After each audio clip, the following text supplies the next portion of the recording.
बांग्लादेश में potato import होने लग गया। इंडिया की तरफ से पोटैटो वहाँ पहुँचने लग गया। आज पहला ट्रक पहुँच गया था पोटैटो लेके। हिली लैंड कॉरिडोर, बांग्लादेश और इंडिया की जो बॉर्डर है वहाँ से ट्रक निकल के बांग्लादेश में पहुँच गया। इंडिया का ट्रक है और ये 25 टन का पोटैटो लेके पहुँचा था बांग्लादेश में। और आज ही के दिन 3 और ट्रक पहुँचेंगे बांग्लादेश में। कुल मिला के आज के दिन 100 टन पोटैटो जाएगा बांग्लादेश में। और इसकी जो कीमत है पोटैटो की 28 टका पर केजी के हिसाब से ये पोटैटो बांग्लादेश सरकार इसको ख़रीद रही है। यानी कि इंडिया की करेंसी में इसको 21 रुपये पर केजी के हिसाब से बिका जा रहा है ये। तो इसमें सब एक्सपेंसेस को मिला के 21 रुपये पर केजी के हिसाब से बांग्लादेश इसको ख़रीद रही है। और बांग्लादेश ने इंडिया से अपील की थी कुछ दिन पहले। बांग्लादेश के जो कॉमर्स मिनिस्टर थे उन्होंने इंडिया के कॉमर्स मिनिस्टर पीयूष गोयल के साथ बात की थी, जिसमें उन्होंने मांग की थी। उन्होंने कहा था कि हमारी कीमतें बढ़ती जा रही है और हमको सप्लाईज चाहिए। तो पीयूष गोयल ने उनको आश्वासन दिया था कि वो सप्लाईज करेंगे। तो पोटैटो की सप्लाईज आज शुरू हो गई है और आने वाले कुछ दिनों में शुगर की भी सप्लाईज शुरू हो जाएगी, क्योंकि इस समय रमज़ान आने वाला है बांग्लादेश में, तो डिमांड बहुत ज़्यादा बढ़ने वाली है। तो इसी चीज़ को लेके इंडिया तैयार हो गया है बांग्लादेश को सप्लाई देने के लिए। और अगर पोटैटो की बात की जाए तो कुल मिला के 34,000 टन ये बांग्लादेश को भेजा जाना है आने वाले कुछ दिनों में। अभी बांग्लादेश और म्यांमार की जो बॉर्डर है वहाँ पर फिर से हताहत की शुरुआत हो चुकी है।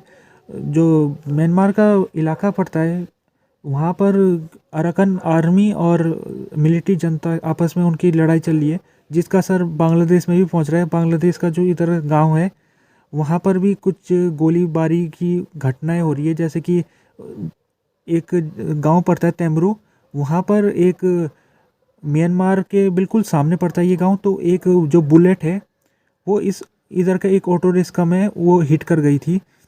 तो इस प्रकार से जो यहाँ के दुकानदार है वो अपनी दुकानों को बंद करके रखे हुए जो इस गांव के हैं, और डर लग रहा है इधर के गांव को कहीं इनके ऊपर सेलिंग ना हो जाए।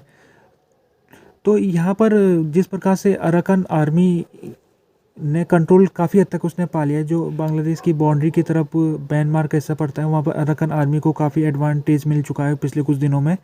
तो एक चैलेंज शुरू हो गया है बांग्लादेश के लिए। एक चैलेंज है वो ये है कि क्या करे वो, क्योंकि बांग्लादेश के जो संबंध है म्यांमार के साथ वो मिलिट्री गवर्नमेंट के साथ है।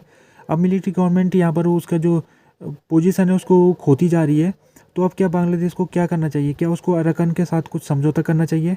और देखना ये पड़ेगा कि अराकान अगर आने वाले दिन में अगर अपने आप को इंडिपेंडेंट घोषित कर देता है, यानी अपने जो इलाका है उसको म्यांमार से अगर अलग कर देता है, इंडिपेंडेंट अपना अलग देश बना लेता है अराकान, तो फिर क्या होगा? क्या जो बांग्लादेश सरकार है वो क्या करेगी फिर? तो इसी को लेकर इस समय काफ़ी चुनौती बांग्लादेश के सामने है। और जिस प्रकार से फिर एक एक ये सबसे बड़ा इशू तो रोहिंग्या इशू है। 10 लाख रोहिंग्या जो म्यांमार के थे वो बांग्लादेश में बस गए थे 5-6 साल पहले, जब उनको भगा दिया गया था। उनको फिर बांग्लादेश की जो सरकार है वो म्यांमार भेजना चाह रही है। जो मिलिट्री गवर्नमेंट है वो तैयार भी हो गई थी, लेकिन तब तक ये सिविल वार हो गया म्यांमार के अंदर। तो उसके बाद फिर ये रोहिंग्या इशू जैसे का तैसा ही बढ़ा हुआ है।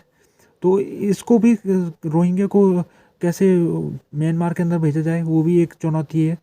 और दूसरी चुनौती ये है कि म्यांमार में जब सिविल वार चल रहा है तो कई ऐसे लोग हैं जो बांग्लादेश की तरफ भाग के आ सकते हैं, क्योंकि उनको